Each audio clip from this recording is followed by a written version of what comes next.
Sai Sai garu hi. Dheeraj చెప్పండి. అంటే మీ కంటెంట్తో పాటు మీ సినిమా కూడా ఈ మధ్య బాగా వైరల్ అవుతుంది. ఏ సినిమా? ఈ రాజు వెడ్స్ రాంబాయ్ ఇన్సిడెంట్స్ గురించి ఇవన్నీ. అవునవును. సో ఈ మధ్య ఏ టాపిక్ వచ్చినా కూడా దాన్ని లింక్ చేస్తూ ఉన్నారు కదా రీసెంట్ జరుగుతున్న ఇన్సిడెంట్స్కి. సో అది కొంచెం బ్రాండ్ ఇమేజ్కి ఏమైనా ఎఫెక్ట్ పడుతుందా? అదే మేము జరిగిన ఇన్సిడెంట్ సినిమా తీసాము, చూసి మిగతా వాళ్ళు చేస్తున్నారంటే అలానే అంటున్నారా మీరు? లేదు అలా అంటే సోషల్ మీడియా ప్రొజెక్షన్ అలాగే ఉంది కదా మొత్తం. లేదు లేదు లేదు, మేము జరిగింది చూపించడానికి సినిమా తీసాం అంతే. అండ్ మా సినిమాలు మీరు చూస్తే మా సినిమాలో విలన్స్ ఉండరు, ఫైట్స్ ఏమి ఉండవు, ఓన్లీ పాజిటివిటీ నింపడానికి సినిమాలు తీసేటోళ్ళం మేము. సో ఇలా చెప్పడం ఇట్స్ నాట్ రైట్ అని నా ఫీలింగ్, బట్ అలాంటిది ఏం జరగట్లేదు. సో మా 90s దగ్గర నుంచి మా సినిమాలన్నీ చూడండి, ఒక ప్రతినాయకుడు ఉండడు మా సినిమాలో, సిచ్యువేషన్సే ప్రతినాయకుడిలాగా ఉంటాయి. సో ఆ పాజిటివిటీ నింపడానికి సినిమాలు తీస్తూ ఉంటాం ఇటు ఎప్పుడు. సో ఇలాంటి ఎంకరేజ్ చేయడం కాదు, ఒకవేళ అనుకుంటే నెక్స్ట్ టైం నుంచి will take more careful on this kind of things. Also మొన్న అంటే ఇది ప్రాబబ్లీ అందరికి కావాలనుకుంటున్నాను, అది రీసెంట్గా ఈ జననాయకన్ దాని మీద ఒక ట్వీట్ వేశారు, పాపం పాపం పాపం అని చెప్పేసి వచ్చేలాగా. సో అది ఎంతవరకు సెన్సిబుల్గా ఉండింది అనుకుంటున్నారు? సి ప్రాబ్లం ఏంటంటే ఇప్పుడు సినిమా పైరసీ గురించి ఇండస్ట్రీలో గట్టిగా ఫైట్ చేసే వాళ్ళు మేము ఒకరం ఇప్పటి నుంచో, అది మీడియాకే బాగా తెలుసు. సో ఆ ప్రయత్నంలోనే వేసాం తప్ప దాని ద్వారా సినిమాని ప్రమోట్ చేసుకోవాలని ఏం థాట్ లేకుండే మాకు అసలు. ఆ ప్రొడ్యూసర్ని పాపం అని తప్పడం తప్ప ఇంకేం అనలేము కాబట్టి ఆ మాట అన్నాం, కానీ సినిమాని దానిలో ప్రమోట్ చేసి అంత చీప్ ట్రిక్ అయితే కాదు.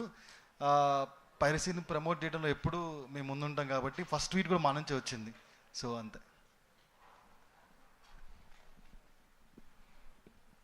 తిరువీర్ గారు హాయ్ అండి. సో మొన్న తిమ్మరాజుపల్లి టీవీ అలాగే ఇది రెండు ఒకే రోజున రిలీజ్ అవుతున్నాయి, అండ్ అది కూడా 90sలోనే వస్తుంది సినిమా. సో మొన్న కిరణ్ అబ్బవరం గారు అయితే చెన్నకేశ్వర రెడ్డి గెటప్లో వచ్చారు. ఒకవేళ మీరు రావాలనుకుంటే ఎవరు రెఫరెన్స్ తీసుకుని ఏ గెటప్లో వస్తారు? నేను మేబీ యాక్టర్లలో అయితే బాలయ్య బాబు గారు లాగే వస్తాను, కానీ పాపం ప్రతాప్లో ప్రతాప్ కాబట్టి ఈ కాస్ట్యూమ్లో వచ్చాను. ఓకే అండి. అండ్ పాపం ప్రతాప్ ఇందాక అన్నట్టుగా పాపం స్టార్ ఏమైనా ట్యాగ్ లైన్ మళ్ళీ క్యారీ ఫార్వర్డ్ అవుతుందంటారా ఈ సినిమా తర్వాత? నేనంటే బేసిక్గా నాకు ఆ స్టార్ టైటిల్ అనేది పెద్దగా ఏం నేను ఎప్పుడు ఆలోచించలేదు, ఇష్టం లేదు. సో ఒక యాక్టర్గా గుర్తిస్తే చాలు నన్ను. ఆల్ ద బెస్ట్ అండి. Thank you. Sai garu hi sir. Hi sir. అయితే ఈటీవీ విన్న వాళ్ళకి ఒక బేసిక్స్ ఉంటాయి, అది గతంలో కూడా చెప్పారు. ఈ సినిమా టీజర్ స్టార్టింగ్లో లిప్ లాక్ ఉంది ఫస్ట్ టైం. ఏంటి సార్ అది కథకి రిలేటబుల్ అనా లేక? అది ఇప్పుడు చెప్పలేదండి, చెప్తే మీకు సినిమా ప్లాట్ చెప్పినట్టు అవుద్ది. అది మీ సినిమా అయిపోయిన తర్వాత నెక్స్ట్ Q&Aలో మాట్లాడదాం దాని గురించి. అలాంటివి ఉండవు, ఇది clean U cinema, clean you. And ఇది మెయిన్ స్టోరీ వచ్చేసి ఫస్ట్ టీజర్లోనేమో హీరో ఇంపార్టెంట్ అన్నట్టు ప్రజెంట్ చేశారు. మీకు అర్థమైంది, నేను ప్రజెంట్ చేయలేదు. కాదు, జస్ట్ అలా చూపించారు. అయితే తర్వాత ఒక సాంగ్ లాంచ్లో రిలేటివ్స్ని రియల్ థీవ్స్ అని చెప్పి చూపించారు. రైట్. ఇప్పుడు దీనికి వచ్చేసరికి ఫాదర్ సన్ బాండింగ్ అనేది చాలా ఎమోషనల్గా ఉంటుంది.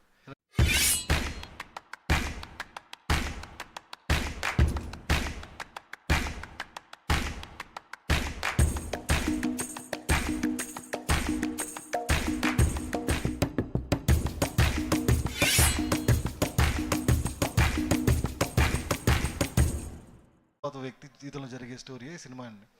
సో మీరు అనుకునే ఈ కావు ఒక మంచి సినిమా.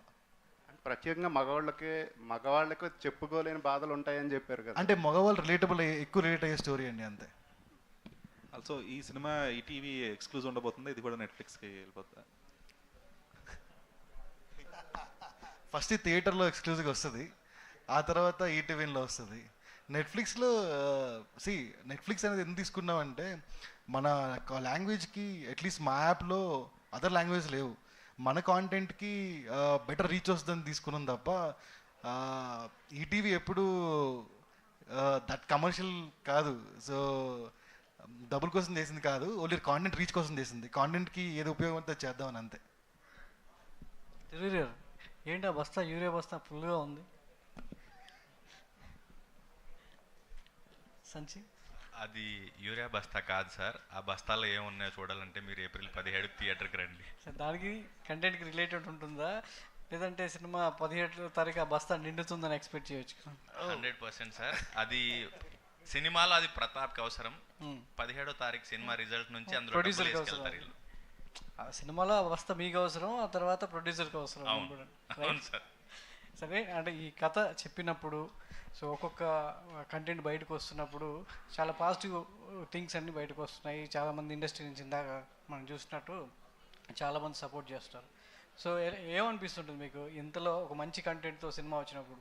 లాస్ట్ సినిమాకి మీరే ప్రొడ్యూసర్ అయ్యారు, పపెట్ షో, ఒక బ్యానర్ పెట్టేసి ఒక ప్రయత్నం చేశారు. సో ఇప్పుడు ఈ సినిమాకి ఇండస్ట్రీ అంతా కూడా సపోర్ట్ చేయడం అనేది సో ఎలా అనిపిస్తుంది? చాలా ధైర్యంగా ఉన్నాను సార్. చాలా కాలం తర్వాత చాలా ధైర్యంగా ఉన్నాను. రిలీజ్కి ముందే నాకు నిద్ర పడుతుంది రాత్రులు, కాబట్టి నాకు ఆ వైబ్ అర్థమవుతుంది. ఈ సినిమా పెద్ద హిట్ అవ్వబోతుంది. సో చాలా హాయిగా ధైర్యంగా ఉన్నాను సార్. అజయ్ గారు ఇందులో ప్రతాప్ని బాగా పరిగెట్టించారు. బాగా అంటే ఫాదర్ సన్ మధ్యలో రిలేషన్ ఏ విధంగా ఉండదండి, ఒక ఫన్ వేలో, ఒక ఎమోషనల్గా కూడా మనం చూడబోతున్నాం. సో సెట్లో ఎలా ఉండేది? సో ఎలా మీ ఇద్దరి మధ్యలో ఎట్లా కన్వర్సేషన్ ఉండేది? ఈ పిల్లోడిని ఫస్ట్ నేను ఒక చోట చూశానయ్యా, ఈ థియేటర్ ఆర్టిస్ట్ అని సంగతి తెలిసింది. ఆ తర్వాత ఈ కుర్రోడు గురించి నాకు కాకుమాన్ తేజ్ అని మా వాడు ఒకడు ఉన్నాడు, డైరెక్టర్, ఇప్పుడు సాయి ధర్మ తేజ్తో చూడిపోతాడు. ఆడు చెప్పాడు, బాబాయ్ భలే ఆర్టిస్ట్ అని. అప్పుడు తర్వాత ప్రత్యక్షంగా చూశాను నేను. సహజంగా ఏంటంటే షూటింగ్లో నేను అందరితో బాగుంటా, ఇది మనతో బాగుండాలనుకునే వాళ్ళతో సో బాగుంటాను. సో ఈ పిల్లోడు చేస్తుంటే నాకు అంటే ఎదుటోడు చేస్తే మనకి ఇంకా ఇదిగా ఉంటుందిగా, మనం ఎరగ తీసుకున్నంత మాత్రాన నీచంగా ఉంటుంది అది అసలు ఎదుటోడికి చేస్తే. ఈ పిల్లోడు చేసే టైంలో వాడి అమ్మ పడ బలి చేస్తున్నాడు ఈడసలు అని చెప్పేసి ఒక 2-3 సందర్భాలు ఇదైపోయి అప్పటి నుంచి కుర్రోళ్ళ విషయం ఉంది అని నాకు అంటే దగ్గరైపోయాడు మనిషి. అది అజయ్ గారు ఇక్కడ ఎవరు నేను అంటే లైక్ మీరు ఇంతకు ముందు యాక్ట్ చేసిన మూవీ అయి ఉండొచ్చు, ఇవి అయి ఉండొచ్చు, మీ క్యారెక్టర్ అంతా చాలా బాగుంటుంది. అంటే ఇంట్లో మనిషి ఒక మామయ్య అయి ఉండొచ్చు, బాబాయ్ అయి ఉండొచ్చు, డాడీ వెళ్ళి చేశారేమో అన్న ఫీల్ వస్తుంటుంది. సో మీ క్యారెక్టర్ సెలెక్ట్ చేసుకునేటప్పుడు ఎలాంటి జాగ్రత్తలు తీసుకుంటారు? నేను జాగ్రత్తలు లేదు ఏం ఇప్పుడు ఇంటికాడ ప్రాక్టీస్ చేయటాలు జాగ్రత్తలు బొంగు పోషాడు ఏం ఉండవు. ఇప్పుడు ఆ డైరెక్టర్ చెప్పాడు అనుకో, మన మీద నమ్మకం, ఇది అబ్బాయి క్యారెక్టరు. నేను అదే అంటా, ఇప్పుడు నేను పెద్ద గాలి ఉండమ్మా, నీకు తెలియదు. ఇప్పుడు గాలి తెరగ తిరిగిన రోజుల్లో సమాజాన్ని బాగా అర్థం చేసుకున్నాను. నేను విశేష జనబాహుళ్యంతో బాగా సంబంధాలు ఉన్నాయి, గాలి వాళ్ళ కట్టనే ఉంటాయి కదా. ఏంది ఎవడు ఏంటి ఎట్లా ఉంటాడు, గ్రామాల్లో ఎట్లా ఉంటారు, పైకి నవ్వుతా ఉండేవాళ్ళు, పాష్గా ఉంటా, hi how are you fine, ఎట్లా ఉండేవాళ్ళు, లోన్ ఎట్లా ఉంటారు, ఇవన్నీ నాకు తెలుసు. అవన్నీ నాకు ఇక్కడ ఫీడ్ అయ్యి ఉంటాయి. అదే నా బలం కూడా అదే. ఇప్పుడు ఒక కథ చెప్పారనుకో, పలానా క్యారెక్టర్ అని చెప్పారనుకో, మనం బొచ్చుడు మందిని చూసి ఉంటాం, వాళ్ళలో ఒకడు వచ్చేస్తాడు, ఈడు వరికొస్తాడా నీకు పెట్టా అంటే ఇదే బాబాయ్ అంటే ఓకే అంతే.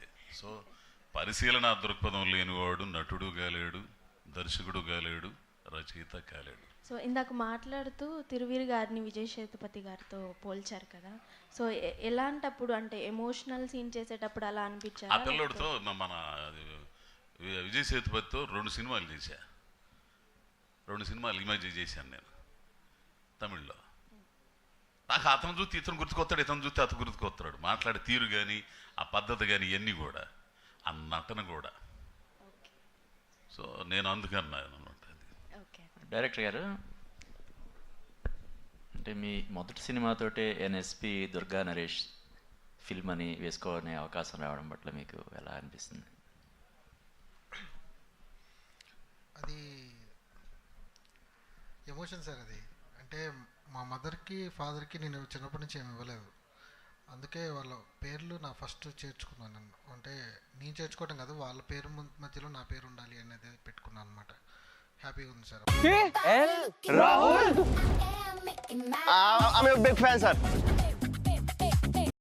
అంటే మీ పేరు ముందు మీ మదర్ ఫాదర్ పెట్టుకోవడం కాకుండా అంటే ఏ ఫిలిం బై రాజమౌళి అలాగా మీరు a film by Durga Naresh, SP Durga Naresh అని చెప్పి హ్యాపీ సార్. అంటే అందరికీ అంటే నా కథ నేను రాశాను, దాని జీవితం ఏంటో తెలుసు. సో ఇది నేను తప్ప ఎవరు తీయలేరు దీన్ని అనేది నేను క్లారిటీగా ఉన్నాను కాబట్టి ఏఎస్పీ దుర్గా నరేష్ అనేది ధైర్యం చేసుకున్నాను సార్ నేను. సో అది నేను గర్వంగా ఫీల్ అవుతున్నాను, హ్యాపీ ఫీల్ అవుతున్నాను సార్. సో ఇప్పుడే నరేష్ గారు టవల్ వేసామని చెప్పి అన్నారు, ఆ టవల్ మీరు తీసుకుంటున్నారా? తప్పకుండా సార్, అవకాశం వస్తే ఎందుకు తీసుకోండి సార్. తిరువీర్ గారు అన్న, రాకాల్ లాంటి పోస్టర్ చాలా పెద్ద బడ్జెట్స్తో వస్తుంది సినిమా, అల్లు అర్జున్ గారు చేసిన సినిమా. కానీ ఫ్యాన్ ఎడిట్స్ కూడా చాలా వరకు వచ్చాయి. కానీ మీరు అజయ్ ఘోష్ గారికి ఎడిట్ చేశారు. బట్ అంటే ఫ్యాన్స్ మనోభావాలు చాలా ఈజీగా దెబ్బతింటున్నాయి. ఏం రిస్క్ అనిపించలేదా మీకు? లేదండి, అంటే నేను అల్లు అర్జున్ గారికి ఫ్యానే. అయితే అల్లు అర్జున్ గారు ఈరోజు పుష్ప తర్వాత ఎలాగైతే పాన్ ఇండియా కాదు, ఇప్పుడు రాకా తర్వాత యూనివర్సల్ స్టార్ అవ్వబోతున్నారు. సో ఇట్స్ కైండ్ ఆఫ్ ఏమంటారు, మా హ్యాపీనెస్. దాని తర్వాత ఐ లవ్ యూ డాడీ అని కింద ఏదైతే రాసిందో, సో అల్లు అర్జున్ గారి ఫ్యాన్స్ ఏదైతే ఉన్నారో వాళ్ళని ఎవరిని హర్ట్ చేయడానికి కాదు, ఒక యూనివర్సల్ స్టార్ అవ్వబోయే అల్లు అర్జున్ గారి ఫ్యాన్ నేను కూడా. సో ఇట్స్ ఒక డాడీకి ట్రిబ్యూట్ లాగా చేశాను తప్ప వేరే ఉద్దేశం ఏమీ లేదు. ఓకే, నితిన్ గారు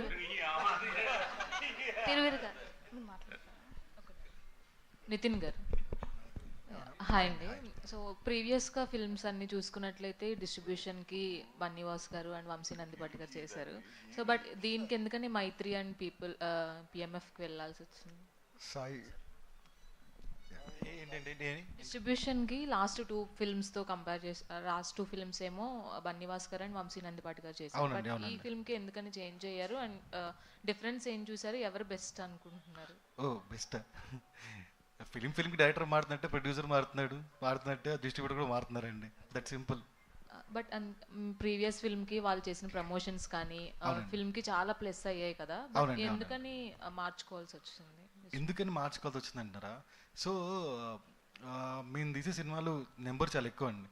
సో మాకు డిఫరెంట్ పార్ట్నర్స్ కూడా కావాలి.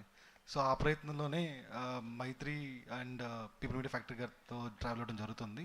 అండ్ నెక్స్ట్ సినిమా మళ్ళీ వాసు గారితో వంశీ గారితో మళ్ళీ ఇంకో సినిమా కూడా చేస్తున్నాం. అండ్ ఇద్దరు ఇంపార్టెంటే, ఇద్దరితోనే ట్రావెల్ అవుతాం అంతే. డైరెక్టర్ గారు నరేష్ గారు హాయ్ అండి.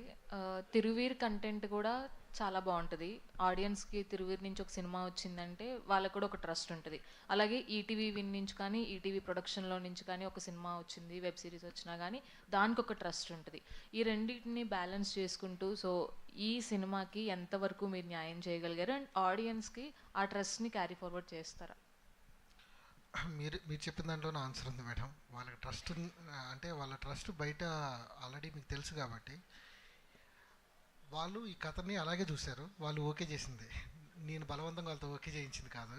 సో జనాలకి ఇది నచ్చుతుంది అని వాళ్ళు వాళ్ళ ట్రస్ట్ని ఏదైతే ఉందో ఆ ట్రస్ట్లోనే వెళ్ళారు. ఇది అలాంటి కథే వాళ్ళు ప్రొజెక్ట్ చేసే కథ. సో తిరువీరు ఫస్ట్ నుంచి వెళ్తున్న ఎలాంటి కథల్లో కొత్తగా చూశాడు, నన్ను ఇది ప్రజెంటేషన్ ఇంకొంచెం ముందుకు తీసుకెళ్తుంది అని నమ్మాడు. జనాలకి నేను ఇంకా కొత్తగా కనపడతానని ప్రయత్నం చేశాడు. ఆ ప్రజెంటేషన్ ఇస్తుంది కదా. ఇప్పటి వరకు రిలీజ్ అయిన కంటెంట్ చూసుకున్నట్లయితే సాంగ్ రిలీజ్ అయినప్పుడు ఒక ఒపీనియన్ ఉంది, టీజర్కి ఒక ఒపీనియన్ ఉంది, ట్రైలర్కి పూర్తిగా మారిపోయింది. మీరు ఫస్ట్ నుంచి అదే చెప్తూ వచ్చారు. బట్ ట్రైలర్ ఎండింగ్లో ఒక డైలాగ్ చెప్పారు, అటు అమ్మాయికి ఏమైందని అడగరు, అబ్బాయిదే తప్పు అన్నట్లుగా చెప్తారు అన్నట్లుగా చెప్పారు. కానీ ఇద్దరిని కూడా బ్యాలెన్స్ చేసి చెప్తున్నట్లుగా అనిపించింది. బట్ టైటిల్ చూస్తే పాపం ప్రతాప్ అనే చెప్పారు. సో ఇద్దరిని బ్యాలెన్స్ చేసి చూపిస్తారా లేదంటే వన్ సైడెడ్గా ఉంటుందా? లేదు మేడం, ఇద్దరు బ్యాలెన్సింగ్గానే ఉంటుంది. బట్ క్యారెక్టరు ప్రతాప్ అనే క్యారెక్టర్కి ఒక ప్రాబ్లం ఉంటుంది కాబట్టి ఈ డిజర్వ్ అయ్యి ఉంటుంది. ఇక్కడ కథ ఇతని మీద నుంచి స్టార్ట్ అవుతుంది. ఒక హీరో అనేవాడు ఏం చేస్తాడు, ఒక సిచ్యువేషన్ వచ్చినప్పుడు ఒక మనిషి ఎలా ఫేస్ చేస్తాడు అనే దాని మీద వెళ్తుంది కాబట్టి పాపం ప్రతాప్ అనే దానికి డిజర్వ్ హీరో మీద వెళ్ళాలి ఈ టైటిల్ అనే దానికి అది తీసుకున్నాం మేడం. నరేష్ గారు నరేష్ గారు మీరు ఈ టైటిల్ పాపం ప్రతాప్ అనే టైటిల్ పెట్టడం వెనకాల పాపం పసివాడు అనే టైటిల్ ఇన్స్పిరేషన్ ఏమైనా ఉందా? ఏం లేదు సార్, అలాంటిది ఏం లేదు. నితిన్ గారు సార్ హాయ్ సార్, టీం అంతా కూడా ఈ సినిమా బ్లాక్ బస్టర్ అవుతుందని సూపర్ కాన్ఫిడెంట్గా చెప్తున్నారు. ఏంటి సార్ దాని వెనక రీజన్ ఏంటి? ఏముంటుందండి రీజన్? మంచి సినిమా తీస్తే అదే రీజన్ ఉంటుంది. కాన్ఫిడెన్స్ అంటే మీ అందరి మీదే అండి కాన్ఫిడెన్స్. మళ్ళీ చెప్పింది లిటిల్ హార్ట్స్ అప్పుడు మా కాన్ఫిడెన్స్ మీరే, సినిమా బాగుంది మీరు ఆదరిస్తారని. రాజు వెడ్స్ రాంబాయ్ అప్పుడంతే, ఇప్పుడు కూడా అంతే. ఈ సినిమాకి మోర్ కాన్ఫిడెంట్ ఎందుకంటే ఆల్మోస్ట్ ఫైనల్ కాపీ చూసాం అందరం, ఆల్మోస్ట్ మిక్సింగ్తో సహా మొత్తం చూసుకున్నాం. అదే అండి, చాలా రోజులైంది, ఈ మధ్యకాలంలో ఇలాంటి సినిమాలు రాలేదు. ఇంకా ఒక మాటలో చెప్పాలంటే ఈవీవి సత్యనారాయణ గారు మన మధ్యలో ఉండి మళ్ళీ సినిమా తీస్తే ఎలా ఉంటుందో అదే పాపం ప్రతాప్. ఇది అతిశయోక్తి కాదు, సినిమా చూసిన తర్వాత అందరికీ అర్థమయ్యే నిజమైన మాట. సో అలాంటి సినిమాని ఒక క్రౌడ్ వాచింగ్ ఎక్స్పీరియన్స్ సినిమా ఇది. ఒక పెద్ద సీటింగ్ కెపాసిటీ ఉన్న థియేటర్లో అందరు కలిపి నవ్వితే ఎలా ఉంటుందో అట్లాంటి ఒక బ్యూటిఫుల్ ఫీలింగ్ క్రియేట్ చేసే సినిమా పాపం ప్రతాప్. మరి అలాంటి ఒక మంచి అవుట్పుట్ చేతిలో ఉన్నప్పుడు దాన్ని ప్రమోట్ చేసుకోవాలి కదా. అలాంటి ప్రాసెస్లో మాకున్న కాన్ఫిడెన్స్ని చెప్తున్నాం. మీకు నిజం అనిపిస్తే ఒకసారి రండి చూడండి. ఈ సినిమాలో ఒక షాకింగ్ ఇంటర్వెల్ ఉంటుంది, ఒక సూపర్ హ్యాపీ క్లైమాక్స్ ఉంటుంది, వెరీ వెరీ షాకింగ్ ఇంటర్వెల్ ఉంటుంది. అబ్సల్యూట్లీ అండి. అంటే సో మళ్ళీ మీరు సర్ప్రైజ్ అవుతారు, చాలా థ్రిల్ ఫీల్ అవుతారు, అండ్ క్లైమాక్స్కి వెరీ మచ్ హ్యాపీ ఫీల్ అవుతారు. And positive note, clean U సినిమా, so no offensive, nothing. Will add one point to it అండి. బేసిక్గా ఇది మిడ్ పాయింట్ ఏదైతే ఉందో ఇంటర్వెల్ చూసినప్పుడు ప్రతి మగాడు ఒక్క సెకండ్ జలక్ ఫీల్ అవుతాడు, వాడి లైఫ్లో ఇది జరుగుంటుంది కదా అని. ప్రతి ఒక్కరు like it will be stun అవుతారండి. అలాంటి ఒక ఇంటర్వెల్ పాయింట్ ఉంటుంది. అలా అంతే సాటిస్ఫైయింగ్ పాయింట్ క్లైమాక్స్ ఉంటుంది. ట్రైలర్ లాంచ్లో మేము చెప్పాం, ప్రతి సినిమాలో ఇలాంటి సినిమాల్లో సమస్య గురించి మాట్లాడతారు, పరిష్కారం గురించి ఎవరు చెప్పారని. ఫర్ ద ఫస్ట్ టైం పరిష్కారం కూడా ఈ సినిమాలో చెప్పబోతున్నాం. That is the climax. All the best అండి. రాధాకృష్ణ గారు, ఇది మీకు కంబ్యాక్ ఫిల్మ్ అవుద్దని మీరు భావిస్తున్నారా? థ్యాంక్ యూ అండి. డెఫినెట్గా కంబ్యాక్ ఫిలిమే అవుతుంది. ఎందుకంటే ఒక మంచి ఫోక్ చేసే అవకాశం దొరికింది ఈ సినిమాలో. యాజ్ యూజువల్గా నేను నా మెలడీ, నా మార్క్ కూడా ఉంటుంది. ఆల్రెడీ పిల్లెక్కడుంది అనే సాంగ్ ఏదైతే ఉందో అది మంచి అందరినీ రీచ్ అయింది. దాదాపుగా మంచి అప్రిషియేషన్స్ వస్తున్నాయి ఆడియన్స్ నుంచి. చాలా సంతోషం. ఈ సందర్భంగా అంటే ఓన్లీ మెలడీస్ అనే కాకుండా ఏదైనా కూడా సబ్జెక్ట్ వల్ల వచ్చే, డైరెక్టర్ వల్ల వచ్చే స్కోప్ ద్వారానే నేను ఏదైనా చేయగలుగుతాను. అంటే ఏ మ్యూజిక్ డైరెక్టర్ అయినా అంటే డిఫరెంట్గా అవే వెళ్ళిపోయి చేయడం అనేది సాధ్యం కాదు. సబ్జెక్ట్ ద్వారానే వెళ్ళాలి. ఇక్కడ డిమాండ్ ఉండింది, ఇక్కడ రిక్వైర్మెంట్ ఉంది. ఒక విలేజ్ బ్యాక్డ్రాప్లో జరిగే ఫిలిం అక్కడ కావాలి ఆ సబ్జెక్ట్లో. అట్లాంటి లిరిక్స్ వచ్చాయి. నరేష్ చాలా కష్టపడ్డాడు, చాలా ఫన్నీ, ఎంత జాయ్గా ఉంటాడు. లోపల ఎంత కష్టపడతాడో తెలియదు కానీ నవ్వుతూ మాట్లాడుతుంటాడు, చెప్తూనే ఉంటాడు, నవ్విస్తూనే ఉంటాడు కంటిన్యూస్గా. అట్లా నన్ను బాగా ఎంటర్టైన్ చేశాడు ఆయన, అంటే ఇన్స్పైర్ చేశాడు. అది బాగా బాధ్యత పెంచింది. మంచి మెలడీ ఇచ్చాను, మంచి లిరిక్స్ వచ్చాయి నాకు, అండ్ ఫోక్ వచ్చింది. తద్వారా ఏంటంటే నేను ఆల్ కైండ్ ఆఫ్, అంటే ఈ పిల్లెక్కడుంది అనే పాట, మిగతా పాటలు వరుసగా రాబోతున్నవి మీరు ఆదరించడం వల్ల నాకు అంటే ఈ మెసేజ్ ఏమి వెళ్తుందంటే, నేను ఫోక్ సాంగ్స్, మాస్ బిట్స్ అవన్నీ కూడా చేస్తే వర్కౌట్ అవుద్ది అనేటువంటి ఒక ఫీల్ బయటికి వెళ్తుంది. డెఫినెట్గా కథకి, డైరెక్టర్కి ఏం కావాలో అదే బయటకు వస్తుంది. అది మిమ్మల్ని అందరినీ అలరిస్తుంది. డెఫినెట్గా లాస్ట్ ఈ ఇయర్ నేను మంచి ఫోక్స్, మంచి మాస్ బిట్స్ అవన్నీ చేస్తూ ఉన్నాను మెలోడీస్తో పాటుగా. కాబట్టి డెఫినెట్గా మీరు అడిగినట్టు. నితిన్ గారు ఇక్కడ హాయ్ అండి. సో చూసుకుంటే లాస్ట్ టైం మీ అన్ని ప్రీవియస్ హిట్స్ అందరికీ తెలిసిందే. బట్ బయట ఉన్న ఒక చిన్న టాక్ ఏంటి అంటే, జనరల్గా ఓటీటీస్కి, ఈటీవీ విన్ కానీ వేరే ఓటీటీస్ కానీ వాళ్ళు కథలో ఇన్వాల్వ్ అవుతారు, చేంజెస్ అడుగుతారు, ఆర్టిస్ట్ని చేంజ్ చేయమంటారు అనేది ఉంది. సో మీరు ఈ కథలో ఎంతవరకు ఇన్వాల్వ్ అయ్యారు, మీరేమైనా చేంజెస్ చెప్పారా?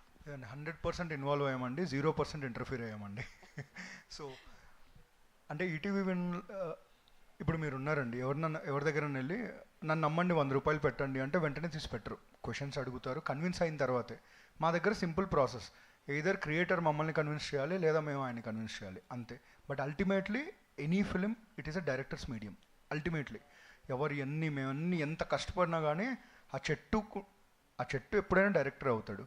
అండ్ మీరు చూస్తే ఇన్ని సక్సెస్లు వస్తున్నాయి, ఆ డైరెక్టర్స్ కూడా మళ్ళీ తర్వాత మా ఫంక్షన్స్కి వస్తూ ఉంటారు వాలంటీర్గా. So it's a very happy feeling అండి. It's a collaborative effort.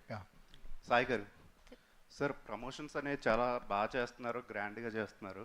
అయితే కంటెంట్ మీద ఉన్న కాన్ఫిడెన్స్ తెలుస్తుంది ఇక్కడే మీ ప్రమోషన్స్ని బట్టి. సార్ ప్రీ రిలీజ్ ప్రీమియర్స్ కూడా వేస్తారా సినిమాకి? డెఫినెట్లీ వేస్తాం సార్. 16th ఈవినింగ్ ప్రీమియర్ వేస్తాం.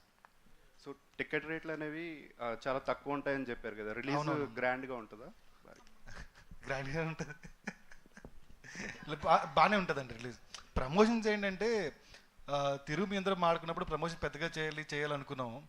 తర్వాత మాకేమనిపించిందంటే ప్రమోషన్ మీదనే ప్రమోషన్ చేయాలనిపించింది. అందుకే వీడియోలన్నీ అయ్యే ఉంటాయి. ప్రమోషన్ ఎలా చేయాలో ప్రమోషన్ చేస్తూ ఉంటాం సినిమా అంతా. రిలీజ్ ఉంటుందండి ఏంటి? యూఎస్ రిలీజ్ ఉంది గారు. యూఎస్ రిలీజ్లో all pass enable ticket rate అక్కడ కూడా $6 USD. So very aggressive pricing. అక్కడ కూడా ప్రీమియర్స్ ఉన్నాయి. Yeah, all the best. Thank you అండి. తిరువీర్ గారు, ముందుగా కంగ్రాచులేషన్స్ అండి, ట్రైలర్ అద్భుతంగా ఉంది. అండ్ ఒక చిన్న డైలాగ్ ఉంది అందులో, అందరూ బాగుంటే నేను బాగాలేకపోయినా పర్వాలేదు అని. మీ గెస్చర్లో కానీ మీ ఫేస్లో కానీ అది ఉట్టిపడినట్టు కనిపిస్తుంది. క్యారెక్టర్ ఏమైనా మీ రియల్ లైఫ్కి ఏమైనా అటాచబుల్ అనిపించిందా? అస్సలు లేదండి, సంబంధమే లేదు. అజయ్ ఒకటి రెండు తప్ప, ఈ క్యారెక్టర్కి జరిగినట్టు నాకు ఒకటి రెండు జరిగాయి తప్ప అంతకుమించి ఏం కనెక్ట్ లేదు. రాధాకృష్ణ గారు, నిజంగా యమునా తీరం అనే పాట శంకర్ గారికే కాదు ఆల్ ఓవర్ ఆడియన్స్ అందరికీ కూడా మార్నింగ్ వైబ్ని తీసుకొచ్చే పాట అంటే అదే. మీ నోట్ నుంచి ఒక చిన్న బిట్ పాడితే బాగుంటుంది అనిపిస్తుంది. యమునా తీరం సంధ్యారాగం నిజమైన ఈ కలలు నీలా రెండు కనులలో నిలువగానే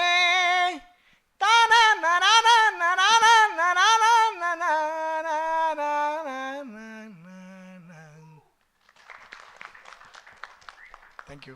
అజయ్ ఘోష్ గారు ఇక్కడ సార్. సార్, ఇంతకుముందు BVS రావు గారు స్పీచ్ ఇస్తూ మీరు చాలా బిజీ ఆర్టిస్టు, అసలు ఒక్కరోజు కూడా ఖాళీ ఉండరు, కానీ ప్రీ రిలీజ్ ఈవెంట్లకు మాత్రం చాలా సింపుల్గా వచ్చేస్తున్నారు, డబ్బులు ఏం చేస్తున్నారో అడగండి అన్నారు. ఏమయ్యా ఇప్పుడు నీ ఇన్నిసార్లు చెప్పాలి స్వామి, నేను ఎప్పుడు ఇట్టానే ఉంటానయ్యా.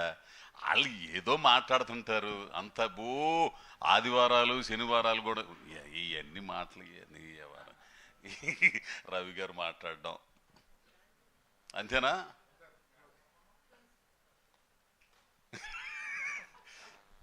ఆడ రాలేదుగా, రాలే పెళ్ళా.